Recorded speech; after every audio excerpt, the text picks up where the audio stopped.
They include a book called Anti-Racist Baby by Ibram Kendi. And there are portions of this book that I find really quite remarkable. One portion of the book says babies are taught to be racist or anti-racist. There is no neutrality. Another portion of the book, they recommend to babies confess when being racist. Now, this is a book that is taught at Georgetown Day School to students in pre-K through second grade, so 4 through 7 years old. Do you agree with this book that is being taught with kids that babies are racist? All right, you just saw that clip. This is one of those conversations that actually matters. What stood out to me right away is how direct Senator Ted Cruz was. He asked clear, specific questions about what's being taught to young kids. No dodging, no vague statements. In my view, that's completely fair. When it comes to education, especially for children as young as 4 to 9, people deserve clarity. Parents should know exactly what ideas are being introduced in classrooms. Before we get into the full breakdown, if you care about discussions like this, go ahead and like the video, subscribe, and drop your thoughts in the comments. I want to hear your take too. Let's get into it. So, Judge Jackson, all of us will agree that no one should be discriminated against because of race. When you just testified a minute ago that you didn't know if critical race theory was taught in K through 12, I will confess I find that statement a little hard to reconcile with the public record, because if you look at the Georgetown Day School's curriculum, it is filled and overflowing with critical race theory. That among the books that are either assigned or recommended, they include Critical Race Theory, an introduction. They include The End of Policing, an advocacy for abolishing police. They include How to Be an Anti-Racist by Ibram Kendi. They include literally stacks and stacks of books, and I'll tell you two of the ones that were most stunning. They include a book called Anti-Racist Baby by Ibram Kendi. And there are portions of this book that I find really quite remarkable. One portion of the book says babies are taught to be racist or anti-racist. There is no neutrality. Another portion of the book,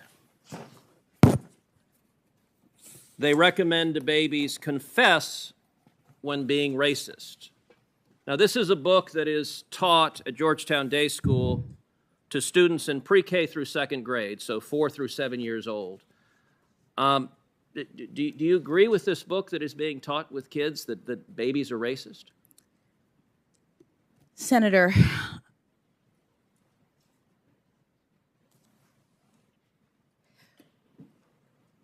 I do not believe that any child should be made to feel as though they are racist, or though they are not valued, or though they are less than, that they are victims, that they are oppressors. I don't believe in any of that. But what I will say is that when you asked me whether or not this was taught in schools, critical race theory, my understanding is that critical race theory as an academic theory is taught in law schools, and to the extent that you were asking the question, I understood you to be addressing public schools.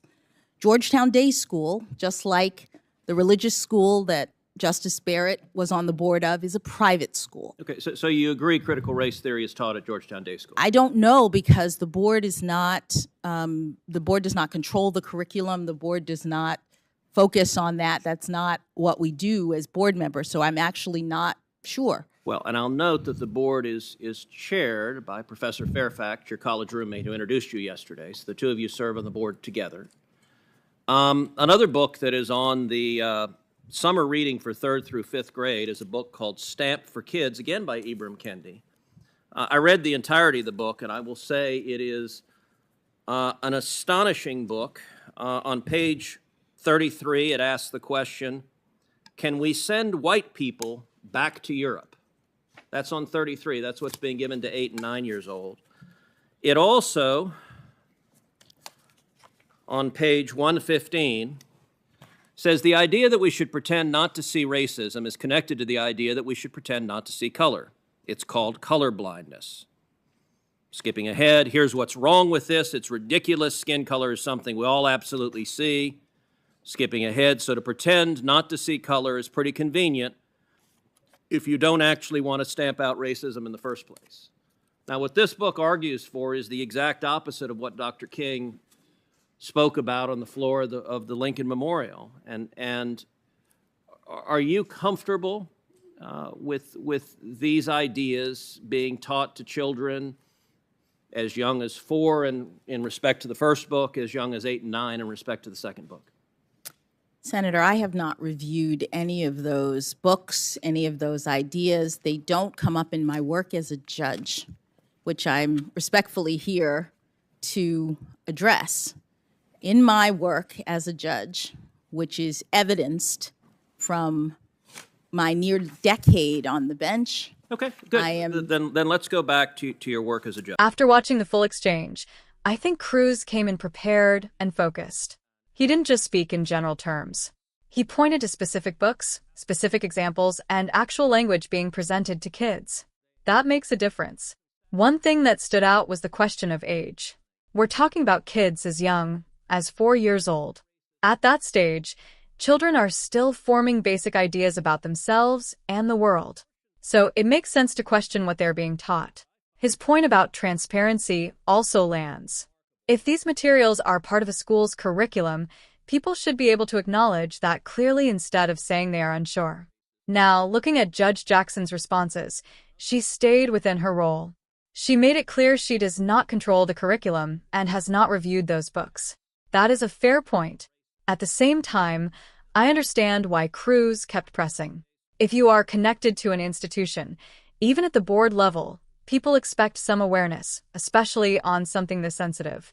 Another key moment was when Jackson said she does not believe children should be made to feel racist, inferior, or like victims. I agree with that. It is an important position. But Cruz's concern goes further. He is questioning whether some of these materials could lead to that outcome, even unintentionally. That is really the core issue here. Not just what is being taught, but how it affects kids. From my perspective, Cruz is raising a valid concern about what is being introduced in early education. You may not agree with every example, but the broader question is worth asking. At the end of the day, this is about education and how young minds are shaped. That is my take. What do you think? Was Cruz right to push this issue, or do you think it is being overblown? Let me know in the comments.